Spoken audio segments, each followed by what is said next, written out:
ليه تشتريها بالغالي مع انك تقدري تعمليها في البيت بكوبايتين بس من السمسم مع كوباية من الزيت وشوية كده من الفول السوداني؟ هتعملي اجمل طحينة، اوفر وانضف بكتير من بره. وفري فلوسك وتعالي اعمليها في البيت بمكونات السهلة البسيطة دي. يلا بينا. اول حاجة هعملها دلوقتي ان انا هحمص كده شوية السمسم مع السوداني. انا مش هحمصهم ان انا اغير اللون، هو سمسم ابيض انا عايزاه يفضل ابيض، مش هحمصه ان هو يبقى لونه احمر، لا انا هطلع بس منه الرطوبة. همسكه كده هلاقي السوداني بقى سخن والسمسم سخن في ايديا، مش قادرة امسكه، يبقى كده تمام قوي. مش هحمصه، مش هغير لونه، يا دوبك لقيته سخن خلاص كده هشيله. في نفس الطاسة برضو السخنة كده هنزل بحوالي كوباية الا ربع من الدقيق، نفس الموضوع مش هغير لونها، انا بس هطلع منها كل الرطوبة، وكمان هخلي الطعم بتاع الدقيق ده يروح. لو انا حطيت الدقيق وهو بارد كده هيبقى طعمها دقيق وطعمها مش حلو، لكن لما انا بعمل الخطوة دي على النار بطلع الرطوبة وفي نفس الوقت بخلي طعم الدقيق ده يروح خالص. هتدوقي بقى الطحينة هتلاقي طعمها سمسم بس مش هيبان فيها الدقيق خالص. الدقيق ده بيبقى معايا بيربطها وبيديها قوام حلو. انا مسكت الدقيق برضو لقيته سخن في ايديا ومش قادرة استحمله، هو كده تمام من غير ما يتحمص ولا لونه يتغير. دلوقتي بقى انتي هتقولي احنا هنقعد نفرم شوية شوية والغلبة دي، لا احنا مش هنفرم حاجة في مفرمة التوابل ولا اي حاجة، احنا هنحط كده كله في شفشق الخلاط وهنعملها في 5 دقايق واقل كمان.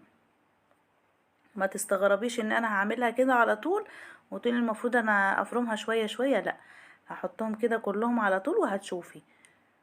هحطهم هضربهم كده ضربة هتلاقيه ابتدى ان هو يتفرم معايا والزيوت اللي فيه تطلع. كمان عملية التسخين بتاعة السمسم والسوداني دي بتساعد على ان هو يتفرم معايا كويس. انا بس لما الاقيه تقل كده بروح هزة الشفشق شوية علشان ما تبقاش ماسكة في السلاح بتاع الخلاط. اهزه كده مرة ولا مرتين لغاية لما الاقيه مش بيلف بقى ماسك كده جامد. هبتدي ان انا احط شوية كده من الزيت اللي هما يمشولي الخلاط يخلوه يقدر يخلط معايا ويطحن لي السمسم والسوداني كويس قوي. انا حطيت شوية وشلت شوية كده من الزيت وهبتدي اكمل بس اخليه يتفرم معايا. انا ما قصيتش اي حاجة من الفيديو وهو على الخلاط عشان تشوفوا ازاي اتفرم وبقت ناعمة كويس قوي قوي قوي، احسن بكتير من ان انتي تفرمي في مفرمة التوابل حبة حبة والغلبة والوقفة دي. الطريقة دي اسهل طريقة تعملي بيها الطحينة. بصوا بقت ناعمة ازاي وبقى قوامها حلو. دلوقتي انا هبتدي بقى انزل الدقيق بعد ما هي بقت معايا تمام كده وخلصت كل كوباية الزيت حطيتها. شايفين قوامها حلو قوي وناعمة ومفرومة كويس جدا.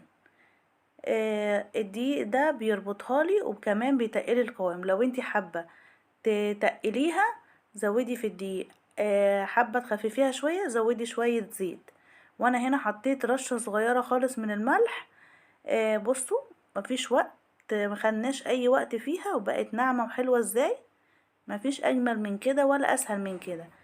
بتمن برطمان واحد هتعملي كمية كبيرة جدا من الطحينة في البيت. لو انتي اشتريتيها من بره هتبقى اغلى بكتير من اللي انتي عملتيها في البيت. بصوا كده قوامها حلو مع انها كده سخنة، لما هتبرد شوية قوامها بيتقل عن كده شوية. تقدري تتحكمي في القوام بان انتي تقليها شوية بتزودي شوية دقيق، حابة تخففيها شوية زودي لها شوية من الزيت.